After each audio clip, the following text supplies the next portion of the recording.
Fortune was pulled out of the Congo so vast, so violent, and so methodical that it barely looks real when you say it out loud. A small European monarchy, hardly a great power by 19th-century standards, managed to turn a huge stretch of Central Africa into one of the most profitable extraction machines of the imperial age, and it did it with one of the oldest tricks in the history of money and power. Call it civilization, structure it like business, and hide the blood inside the accounting. Welcome to the Financial Historian, where money, power, and history collide, and nothing is ever as simple as it looks. To understand how Belgium extracted a fortune from the Congo, you have to start by clearing up one very important misconception. At first, this was not even Belgium in the ordinary sense. In 1885, after the Berlin Conference helped formalize Europe's scramble for Africa, the Congo Free State was recognized as the personal possession of King Leopold II. Not a normal colony run through a parliament from day one, not a tidy national project with a flag and a ministry, the king's private domain on a scale so absurd it sounds like satire. Leopold presented the whole enterprise as philanthropic and humanitarian. He spoke the language of anti-slavery, development, and instead forced labor and punitive quotas intensified. The system rewarded terror because terror was efficient. It lowered labor costs, maximized output, and shortened the distance between global demand and royal profit. For investors and rulers far away, the Congo looked productive.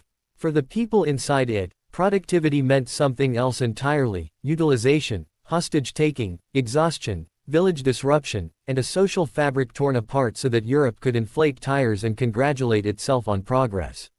Modernity has often been less glamorous up close.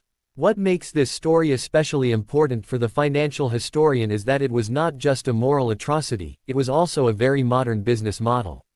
There was branding, there was political cover, there were concession structures, there were tax and tribute arrangements, there was an armed enforcement mechanism, there was a commodity boom, there were private gains wrapped in public language, and there was a governing fiction that the system existed to improve the territory rather than drain it. Strip away the uniforms and the missionary language, and you can already see the outlines of 20th-century resource extraction everywhere. Control the asset, suppress labor costs, externalize suffering, defend the arrangement as necessary for order, and let distance do the moral work. But even systems built on fear eventually develop an accounting problem of their own. In the Congo, the profits were visible, but so were the contradictions. Edmond Dean Morel, working in shipping, noticed something telling in the trade patterns.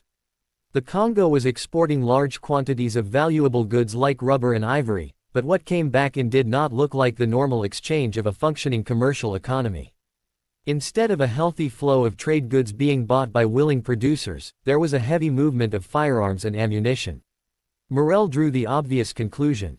If valuable commodities were coming out and normal payment was not going in, then force was filling the gap. It was one of the clearest financial tells in imperial history. The books were speaking, and what they were saying was ugly.